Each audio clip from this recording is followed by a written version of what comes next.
रविवारचा दिवस होता. घरात सगळेजण झोपलेले होते. घरातल्यांची झोप मोड होऊ नये म्हणून ती किचनमध्ये हळू आवाजात पटापट काम उरकण्यात मग्न होती. बहुतेक तिला कुठेतरी बाहेर जायचे होते, पण पुढे असे काय होईल हे तिला माहीत होते. आज निर्णय तर होणारच. एक तर तुम्ही तुमच्या आईवडिलांना निवडा किंवा तुमच्या पत्नीला.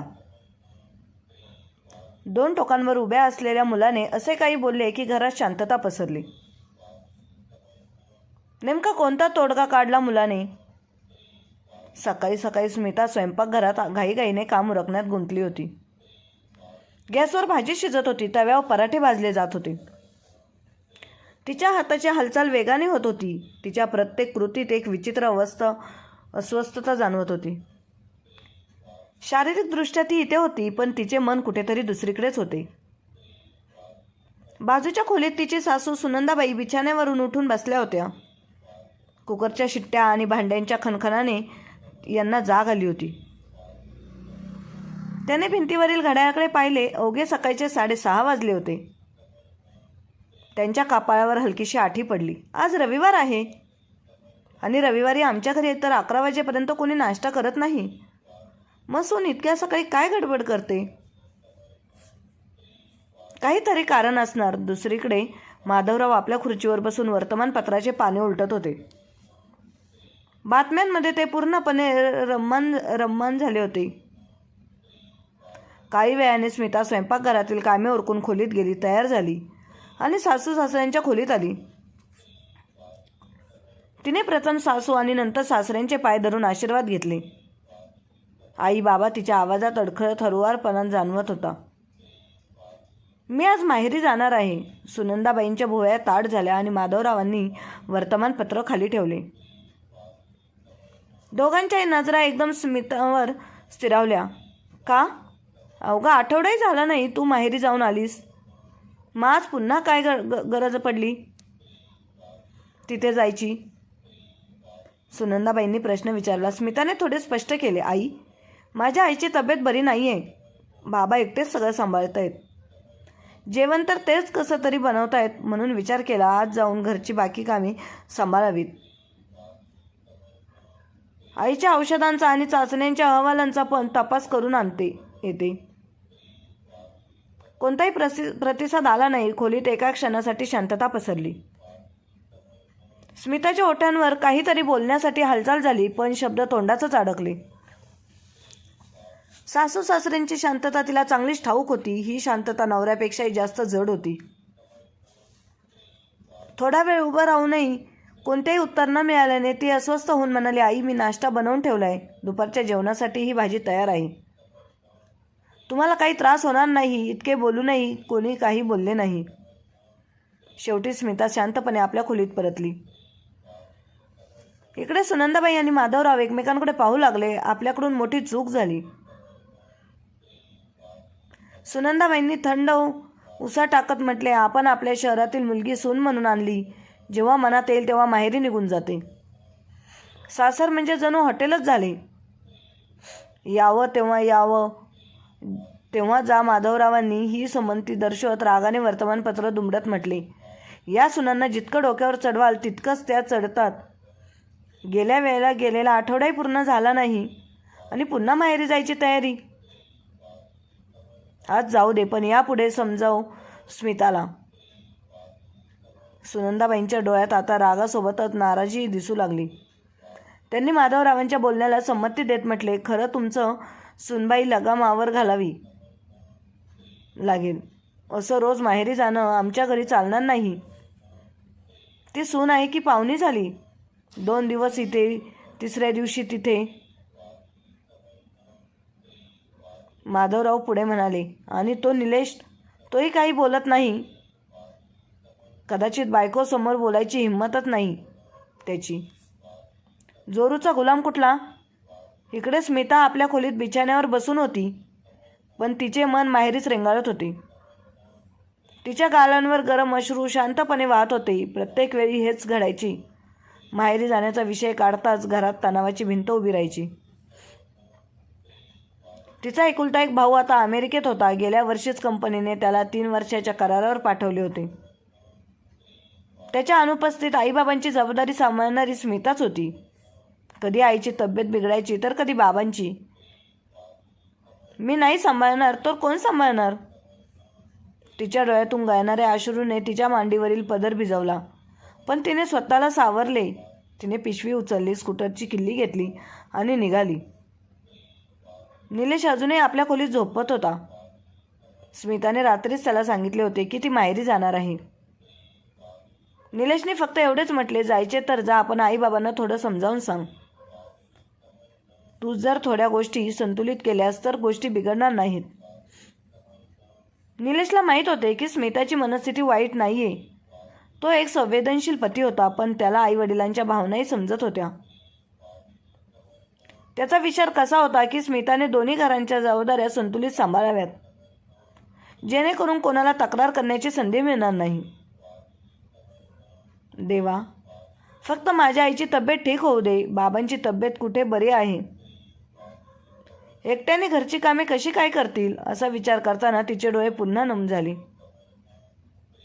स्मिता जेव्हा माहेरी पोहोचली तेव्हा तिने पाहिले की आई बिछाण्यावर पडली होती. चेहरा पिवळा पडला होता आणि डोळ्यात थकवा उतरला होता. बाबा स्वयंपाकघरातून बाहेर येत म्हणाले, स्मिता तू आलीस? बरं झालं बेटा. बघ, मी बेसनचं थालीपीठ बनवले. खाऊन सांग कसं झालंय. स्मिताच्या बाबांनी तिच्या तोंडात एक तुकडा कोंबला. स्मिता म्हणाली, आई खूप छान झालंय. बाबा चला तुम्ही बसा, मी आणखी बनवते. स्मिताने प्रेमाने हसत म्हटले, अरे मी बनवेन, तुम्ही काळजी करू नका. आता मी आले ना, मी सगळं सांभाळेन. तिने पर्स एका बाजूला ठेवली आणि लगेच कामाला लागली. नाश्ता उरकल्यानंतर तिने घराची अवस्था पाहिली. भांडी एका कोपऱ्यात पडली होती. काही कपडे बाल्कनीत लटकलेले होते. काही वॉशिंग मशीनमध्ये फरशीवरही घाण होती.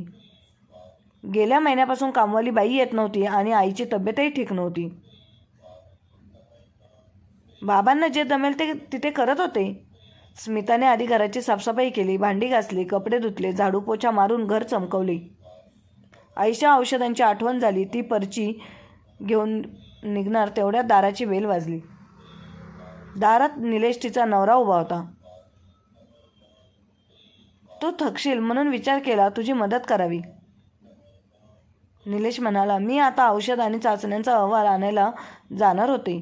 स्मिता म्हणाली, तू राहू दे, अहवाल आणि औषधं मी आणतो. निलेश म्हणाला आणि आत आला. स्मिता आणि तिच्या आईवडिलांना निलेशचा काळजी घेणारा स्वभाव खूप आवडायचा. निलेशने आईबाबांचा हालचाल विचारायला मेडिकल स्टोअरमधून औषधं आणि अहवाल वेळेवर आणले. काही तासांतच दोघांनी मिळून घर पुन्हा सजवलं. स्मिताला वाटले की माहेरी पुन्हा जणू श्वास घेऊ लागली. संध्याकाळी स्मिताने निरोप घेतला. आईने तिचा हात धरला आणि म्हणाली, काळजी करू नकोस. तुम्हा दोघांचे हसरे चेहरे पाहून मला बरे वाटू लागले. स्कूटर सुरू झाली आणि सासरी निघाली. निलेशने गाडीने तिचा पाठलाग केला. घरी पोहोचताच निलेशने झटकन म्हटले, आज तू स्वयंपाकघरात जाऊ नकोस, मी बाहेरून जेवण मागवतो. कधी कधी बाहेरचे जेवणही चालतं. स्मिताच्या चेहऱ्यावर थकवा दिसत होता, पण समाधानही होते. पण ती ड्रॉइंग रूममध्ये पोहोचताच समोर सासू सासरे समोर बसलेले दिसले. त्यांच्या डोळ्यांत चिंता किंवा सहानुभूती नव्हती, फक्त तिरक्या नजरा आणि न बोललेले प्रश्न. ती अजून आपल्या खोलीत पोचली नव्हती की सुनंदाबाईंच्या आवाजाने तिचे पावले थांबले. आता मिळाली का तुला घरी यायची उसंत? सगळी कामं पडली आहेत, आता लवकर जेवणाची तयारी कर. शब्द बाणासारखे भोसकले. स्मिताला वाटले होते की सासू सासरे तिच्या आईचा हालचाल विचारतील, पण इथे तर त्यांना फक्त स्वतःची चिंतेची पडली होती. ती डोळे खाली घालून काहीतरी बोलणार तेवढ्यात निलेशचा आवाज घुमला. आई, मी जेवण ऑर्डर केले, आता येतच असेल. खरीच शांतता पसरली. बाहेरचं जेवण. सुनंदाबाई जवळजवळ चमकून म्हणाल्या, तुला काय हवं आहे बेटा? जशी सुनेची आई बिछाण्यावर पडली आहे तशी आम्हीही पडावं का बाहेरचं जेवण खाऊन? आजारी पडायचं आहे का? निलेश शांतपणे म्हणाला, अरे नाही आई, कधी कधी चालतं. स्मिता सकाळपासून माहेरी काम करते, ती थकली आहे. एक दिवस बाहेरचं जेवण खाल्लं तर काही बिघडणार नाही. स्मिता शांतपणे उभी होती. सुनंदाबाईंनी तिखट स्वरात म्हटले, ठीक आहे, आज बाहेरचं खाऊ, पण हे रोजचं काम नको. माधवराव जे आत्तापर्यंत शांत होते म्हणाले, निलेश, तू आपल्या बायकोची बाजू घेतोयस, पण हे रोज माहेरी पळण्याचं सवय बरं नाही. सून आहे, सासरची जबाबदारी सांभाळायला हवी. 2-4 महिन्याने सणासुदीला गेली तर बरं वाटतं, पण हे रोज रोज बाबा चांगल्या वाईटाची गोष्टच नाही. तिच्या आईची तब्येत खरंच ठीक नव्हती. त्यांना स्मिताची गरज होती. निलेश म्हणाला, आता वय झाले ना, काही ना काही लागलेलंच असेल. अशा वेळी तिच्या भावाने त्यांच्याजवळ असायला हवं होतं. तो परदेशात जाऊन बसलाय आणि इथे त्रास आम्हाला सोसावा लागतोय. सुनंदाबाई तिखटपणे म्हणाल्या. स्मिताचे मन जड झाले. आई, तो फक्त 3 वर्षासाठी गेलाय. 1 वर्ष तर निघून गेले, 2 वर्षही निघून जातील. मग काय तोपर्यंत तू हेच करणार आहेस का? सुनंदाबाईंनी टोमणा मारला. स्मिताने उत्तर देण्याचा प्रयत्न केला. आई, माझ्या आईची तब्येत, पण तिचा आवाज कमकुवत झाला. निलेशने तिचा खांदा हलकेच दाबला आणि इशाऱ्याने गप्प राहायला सांगितले. तेवढ्यात दाराची बेल वाजली. जेवण आले होते. निलेशने टेबलावर जेवण लावले आणि स्मिताला म्हणाला, तो हातपाय धुवून ये, मी ताट लावतो. स्मिता हसली, पण तिच्या डोळ्यात पाणी होते. जेवणानंतर तर दोघे खोलीत आले. तेव्हा निलेश स्मिताजवळ बसला. स्मिता, आईबाबांच्या बोलण्याला मनाला लावून घेऊ नकोस, ते फक्त जुन्या विचारांचे आहेत. निलेश, मी प्रयत्न करते, पण माझी आई आजारी आहे, बाबा एकटे आहेत, मी त्यांना कसं सोडू? आणि इथे तर माझ्या श्वासावरही प्रश्न उपस्थित होतात. निलेशने तिचा हात धरला. मी आहे ना, हळूहळू सगळं ठीक होईल. दुसऱ्या दिवशी सकाळी सुनंदाबाई आणि माधवराव सोफ्यावर बसून TV पाहत होते. स्मिता स्वयंपाकघरात नाश्ता तयार करत होती. निलेश ऑफिसच्या बॅगेत फायली कोंबत घड्याळाकडे पाहत होता.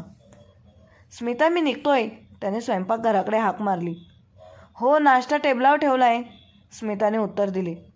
पण तिचे मन कुठेतरी दुसरीकडेच होते.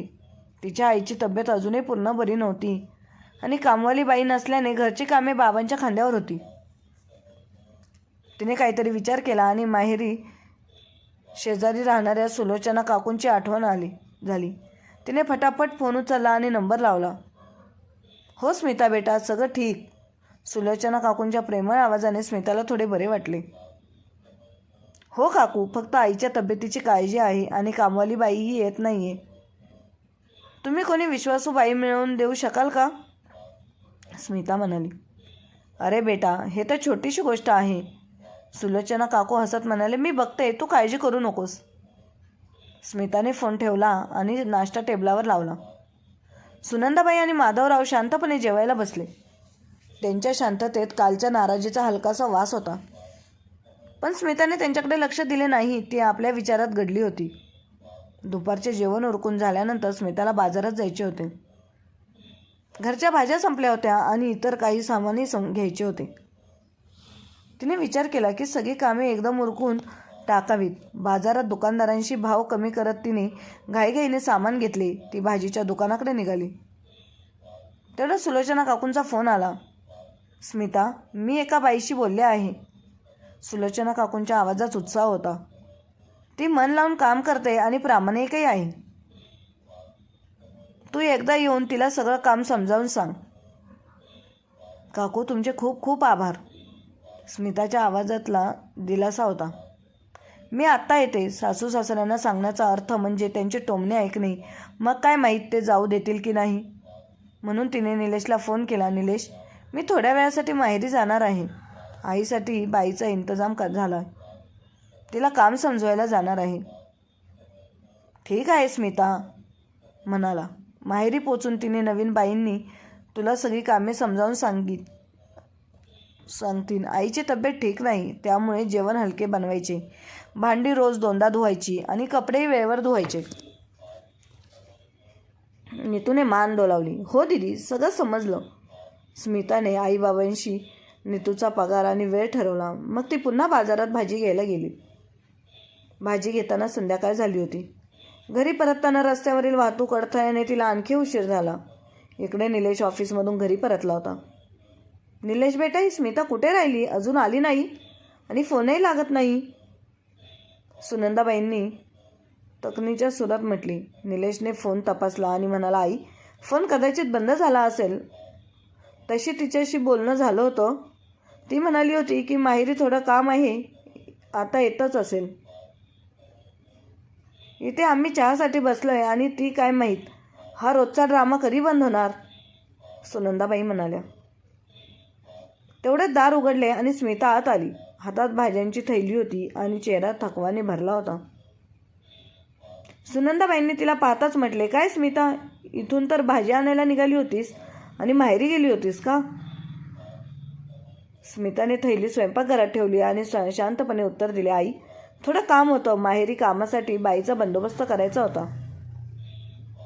तिथे सुलोचना काकू राहतात ना, त्यांनी बाई शोधून दिली. आता मला वारंवार जावं लागणार नाही. हे ऐकता सुनंदाबाई आणि माधवरावांच्या चेहऱ्यावर समाधान पसरले. हेच तर त्यांना हवे होते. सुनंदाबाईंनी मांडो लावला आणि म्हणाल्या, बरं बरं, हे बरं केलंच. जा आता सगळ्यांसाठी चहा बनव. आणि हो, सकाळची भांडी ही पडली आहेत. कामवाली आली नव्हती, ती धुवून टाक. त्यापुढे म्हणाल्या. थकलेली स्मिता शांतपणे स्वयंपाकघरात गेली. निलेशने हातपाय धुवून स्वयंपाकघरात आला. तू भांडी धुतेस, तोवर मी चहा बनवतो. एकत्र बसून पिऊया. अरे सोडा ना तुम्ही, ऑफिसमधून आत्ता आलात, स्मिता म्हणाली. नाही, आज चहा माझ्या हातचा होणार, घाबरू नकोस. साखरेत मीठ टाकणार नाही. दोघेही खळखळून हसले. हळूहळू दिवस निघू लागला. आता स्मिताच्या आईची तब्येत थोडी सुधारली होती. त्यामुळे स्मिताची काळजी काहीशी कमी झाली. तसेच तिच्या सासरीही शांतता पसरली होती. सासू सासरेही आता सुनेवर पूर्णपणे समाधानी होते, कारण पूर्ण 15 दिवस झाले होते आणि स्मिता माहेरी गेली नव्हती. कामवाली प्रमाणे ती दिवस रात्र त्यांच्या सेवेत होती. आज रविवार होता. दुपारी जेवणानंतर स्मिता स्वयंपाकघर साफ करत होती. बाहेर लॉबीत सुनंदाबाई, माधवराव आणि निलेश एकत्र टीव्ही पाहत होते. टीव्हीवर कोणताही जुना सिनेमा चालू होता. तेवढ्यात सुनंदाबाईंचा फोन वाजला. स्क्रीनवर त्यांच्या मुलीचे नाव होते, सायली. हो सायली बेटा, सगळं ठीक आहे. सुनंदाबाईंच्या आवाजात उत्साह होता. फोनवरच थोडा बोलणं झालं आणि फोन ठेवताच त्यांचा चेहरा आनंदाने उजळला. अरे स्मिता, त्यांनी स्वयंपाकघराकडे हाक मारली. सायली संध्याकाळी तिच्या मुलांसह येते आहे. पूर्ण आठवडा इथे राहणार आहे. त्यांच्यासाठी खास जेवण बनव. स्मिताने स्वयंपाकघरातून उत्तर दिले, हो आई, मी आता तयारी करते. आणि हो सुनंदाबाई, उत्साहात म्हणाल्या, सायलीला मिक्स व्हेज खूप आवडते, ती बनव. आणि मुलांना पनीरची भाजी आणि काही गोडही खीरच बनव. ठीक आहे आई, स्मिता म्हणाली आणि सामान जमा करायला लागली. ती भाज्या कापायला बसली. तेवढ्यात तिचा फोन वाजला. सुनंदाबाईंनी तिचा मोबाईल उचलून पाहिला. स्मिताच्या आईचा फोन होता. त्यांनी कोणतेही भाव चेहऱ्यावर न आणता फोन कट केला. पण काही सेकंदातच पुन्हा फोन वाजला. स्मिता घाईने स्वयंपाकघरातून बाहेर आली. मी पाहते आई, म्हणत तिने सुनंदाबाईंच्या हातातून मोबाईल घेतला. स्क्रीनवर आईचा नंबर पाहून तिचे हृदय धडधडले. तिने फोन उचलला. हो आई, सगळं ठीक आहे. सगळं ठीक, स्मिता म्हणाली. स्मिता बेटा, आईचा आवाज घाबरटीने थरथरत होता. तुझ्या बाबांना खोकला थांबायचं नाव घेत नाहीये. मी डॉक्टरांना फोन केलाय. स्मिताने घाबरणे भिजली होती. तिचा चेहरा पांढरा पडला. निलेशने तिची अवस्था पाहिली आणि लगेच तिच्या जवळ आला. काय झालं स्मिता? आईचा फोन होता. स्मिताचा आवाज घबराटीने भरला होता. बाबांचा खोकला खूप वाढलाय. त्यांची अवस्था बिघडली आहे. त्यांना दम्याचा त्रास आहे. कदाचित अस्थमाचा अटॅक आलाय. आईने डॉक्टरांना बोलावलंय. पण मला आता जावं लागेल. हे ऐकता सुनंदाबाई आणि माधवराव एकमेकांकडे आश्चर्याने पाहू लागले.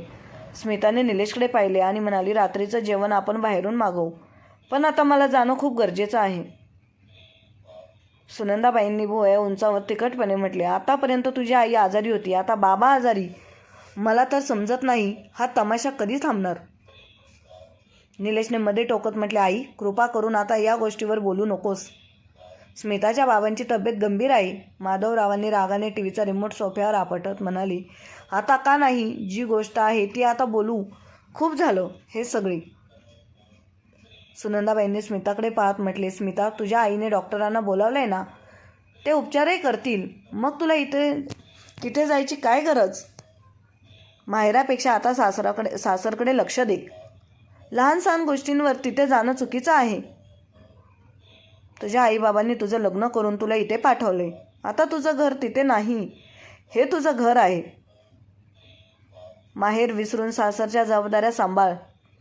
स्मिताचा चेहरा रागाने लाल झाला. तिने खोल श्वास घेतला आणि ठामपणे म्हणाली, आई मी या घरात आल्यापासून सासरच्या जबाबदाऱ्यांमध्ये कधीच कसूर केली नाही. पण माझी आई बाबा ही माझीच माझं लग्न झालं असलं तरी त्यांच्याशी माझं रक्ताचं नातं तुटलेलं नाही. माझ्या रगांमध्ये त्यांचंच रक्त आहे. मी आजही त्यांची मुलगी आहे आणि ते माझे आईबाबा आहेत. सुनंदाबाईंनी तात्काळ उत्तर दिले, आम्ही कधी म्हटलं की ते तुझे आईबाबा नाहीत. आम्ही फक्त एवढंच म्हणतो की लग्नानंतर मुलीने सासरकडे लक्ष द्यायला हवं, माहेरकडे नाही. तुझ्या आईबाबांची जबाबदारी तुझा भाऊ सांभाळेल. हे तुझं काम नाही. हे ऐकून निलेशचा संयम तुटला. तो रागाने म्हणाला, बस करा आई.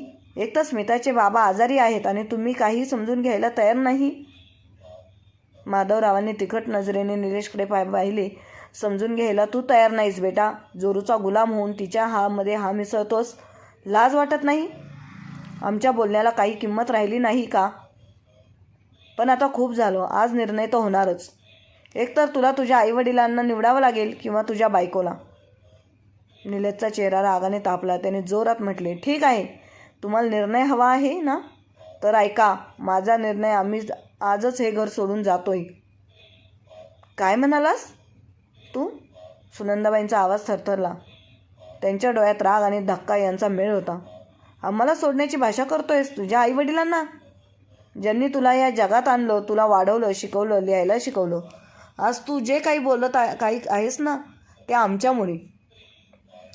तुझ्या इच्छा पूर्ण करण्यासाठी आम्ही कितीतरी तडजोडी केल्या, पण तुला कधी काही कमी पडू दिलं नाही. आणि आज तू काल आलेल्या या मुलीसाठी आम्हाला सोडण्याची भाषा करतोयस. निलेशने खोल श्वास घेतला आणि ठामपणे म्हणाला, आई बाबा तुम्ही ज्या गोष्टी बोललात त्या स्मितावर लागू होत नाहीत का. तिच्या आईवडिलांनीही तिला जन्म दिला आहे. तिला नाजाने वाढवलं आहे, लाडाने वाढवलं आहे, शिकवलं. त्यांनी आपल्या मुलीसाठी आयुष्यात कितीतरी तडजोडी केल्या असतील. तिच्या लग्नासाठी किती कष्टाने पैशांचा इंतजाम केला असेल, जेणेकरून ती सुखी राहील. मग तिचं कर्तव्य नाही का की ती आपल्या आईवडिलांच्या दुःखात आणि त्रासात त्यांच्यासोबत उभी राहील. आईवडील तर आईवडीलच, मग ते माझे असोत किंवा स्मिताचे आई वडिलांप्रती कर्तव्य निभावताना भेदभाव कसला. आणि जर ती तिच्या आईवडिलांची सेवा करू शकत नसेल तर मला काय हक्क आहे तुमची सेवा करण्याचा. मी तुम्हाला सोडून जातो. खोलीत शांतता पसरली. सुनंदाबाई आणि माधवराव एकमेकांकडे पाहू लागले, पण त्यांच्याकडे उत्तर नव्हते. स्मिताच्या डोळ्यात पाणी आलं. तिच्या शब्दांना निलेशने आवाज दिला, पण माधवराव आणि सुनंदाबाई पूर्णपणे शांत. ते निलेशने गाडीची किल्ली उचलली. चल स्मिता, आधी तुझ्या बाबांना सांभाळणं गरजेचं आहे, बाकी गोष्टी नंतर पाहू. स्मिताने नजर खाली घालून काही न बोलता निलेशच्या मागे जायला सुरुवात केली. स्मिताच्या माहेरी पोचताच आईने दार उघडले. डॉक्टर आत आले होते. बेटा त्यांनी इंजेक्शन दिले, म्हणाले जरा वेळेवर उपचार झाले नसते तर धोका वाढला असतं.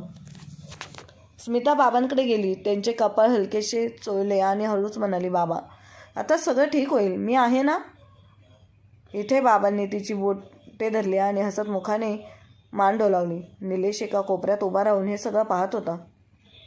मुलगी आणि वडिलांमध्ये एक अदृश्य पण अतिशय मजबूत दोरी त्याला जाणवली. डॉक्टरांनी औषध लिहून दिलं आणि काही चाचण्या करायला सांगितल्या. निलेश आणि स्मिता बाबांना गाडीत घेऊन चाचण्यांसाठी गेले. त्यात संध्याकाळी दारावर टकटक झाली. स्मिताने दार उघडले. समोर सुनंदाबाई आणि माधवराव उभे होते.